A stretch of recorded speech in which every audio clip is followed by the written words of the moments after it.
prehistoric man used to help him with his hunting, the way some people use dogs nowadays. It's the wolf.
Islands floating, rivers flowing, look, look, see. Waves are rising, clouds are forming, rain, rain. Water, water, water, water, water, water, water, water, water, water. Hello. Do you know where I am? Well, this is the beginning of a river. Most rivers start like this, as little streams in the hills. The water that falls on the hills soaks into the ground and then comes out lower down in springs and streams, like this one. Downhill, downhill, all the time, over the pebbles and stones, between the rocks, and through the weeds and grasses. And as the little stream moves on, it's joined by other little streams until a bigger stream is made. Now it starts getting wider and faster. In fact, it's becoming a river. It's still going downhill too. That's because, like most rivers, this one's going to join the sea. But it's a long way to the sea from here, and the only way the water can reach it is to keep on going downhill. This is really beginning to look like a fully grown river now, isn't it? It's got grassy banks, and there are lots of weeds growing in it. The water's quite deep, too. I can't see the stones and the mud on the bottom anymore.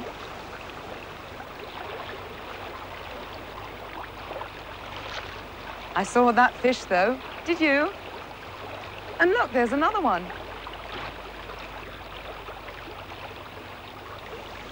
Of course, there are lots of plants by the river. Have a look at this. This is moss growing on stones. And you know there are even mossy stones right in the river itself. And there are lots of other plants too, like ferns and ivies and the roots of thirsty trees. This is the kind of house that people used to live in thousands of years ago. In fact, in some countries in the world, where there are mountains and jungles and very few open spaces, people still live in houses like this. I've made this one out of matchsticks and balsa wood and some corrugated paper. And can you see it's standing on stilts? That's because this house was made to go on the water. Look, if I pour some water in, you'll see. There. Can you see? It looks as if it's standing on a river now. There. In olden days, it was very important to be near a river because people needed the water for washing and drinking and cooking. But nowadays, there are pipes and taps which bring water straight to wherever we live. So we don't need to live by a river now. But one of the main reasons for having houses like this is because they were safe. Can you see there aren't any roads or paths leading to it? So other people couldn't find it easily. And nor could the animals, because look, all the bushes and trees around it, hiding it. And do you remember, long time ago, there were lots of dangerous wild animals, even in this country, hunting around for their food. Another way of building a safe house on water was to build it on a kind of platform like this. Look. These are some old buildings on a platform in a river in Ireland.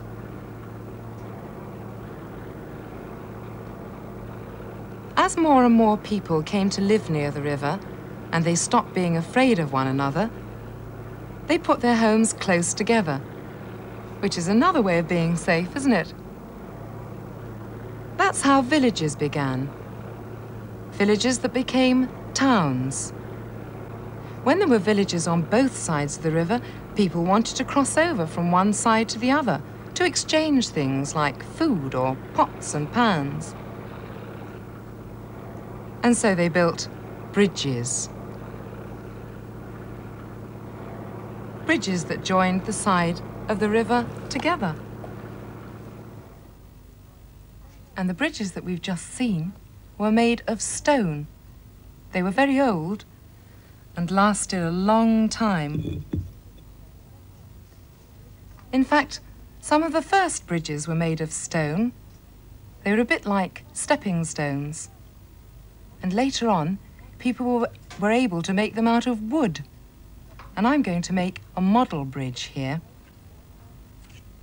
Got some cardboard, strips of cardboard that I'm bending into arch shapes. Can you see? I put them down. There's 1, 2, 3, 4 arches. And now I can put a road on the top. So I'll use this rule to make a road. Now this is quite tricky. Let's see if it'll balance. There. And now there needs to be steps to get up onto the road. And I've made some. Here's one lot of steps. And here's another. Can you see how they're made? They're made out of a triangle of cardboard folded into a concertina shape. And that makes steps for the other side. You could make a model of a bridge too, couldn't you? Do you know a song about a bridge in London that was made of wood and kept falling down? It was called... London Bridge is falling down. Yes, that's right. Let's sing it.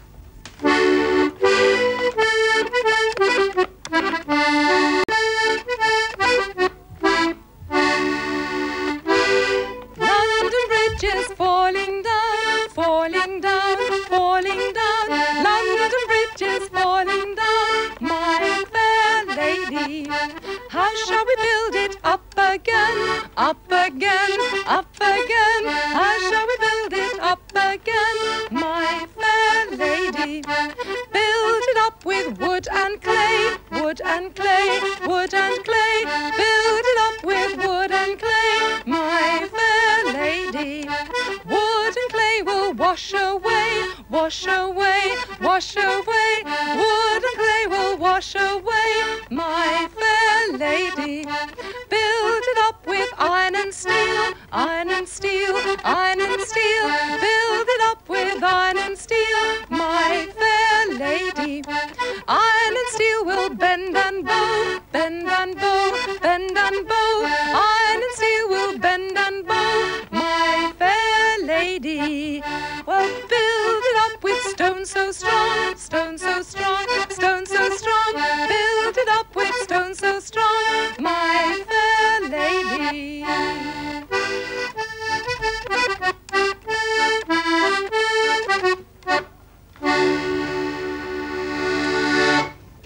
But no matter what the bridges are made of, the river still keeps on going, flowing and flowing and flowing. Do you remember I told you it flows on until it reaches the sea? But you know, it can't go straight there because there are lots of things in the way, like hills and valleys, dips and folds in the countryside. So the river has to twist and turn. And this twisting and turning is called meandering. That's a good word, isn't it? Meandering. A path meanders along, and that means it winds along. I'll show you, look. I've got some chain here. I can make it straight, but if I flick it very gently, can you see it'll meander, twist and turn into all sorts of different shapes. I'll straighten it again and then show you again. Watch. There it is. Straight, and watch. Ding. Twists and turns in and out of hills and valleys. So rivers meander along, twisting and turning. You could do that, couldn't you, with your arm? Come on, meander like a river. Twist and turn. There. It's like a snake, isn't it? Do it once more. Twisting in and out of hills and valleys. We can have a look at a river meandering as it wanders down to the sea. Look at it winding from side to side like a huge snake stretching out over the fields. The nearer it gets to the sea, the wider it becomes. It's very close to the sea now. This part of the river, where it joins the sea, is called its mouth. The mouth of the river.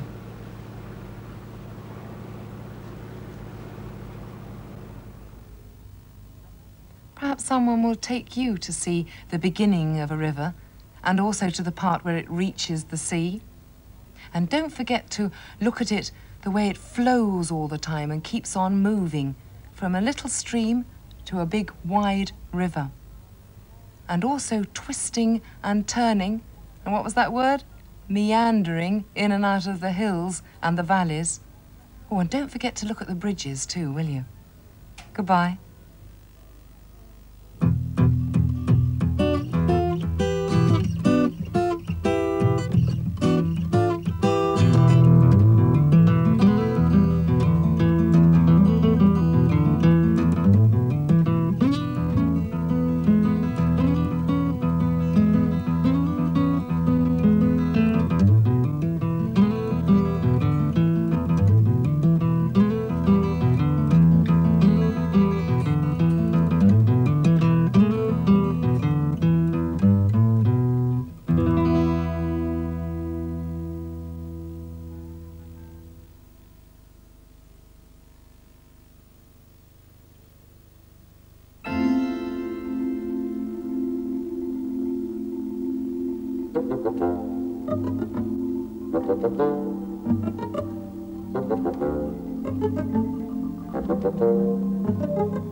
A panga has many uses in the African bush, but this is possibly the first time it's been directly used to help a man to fly.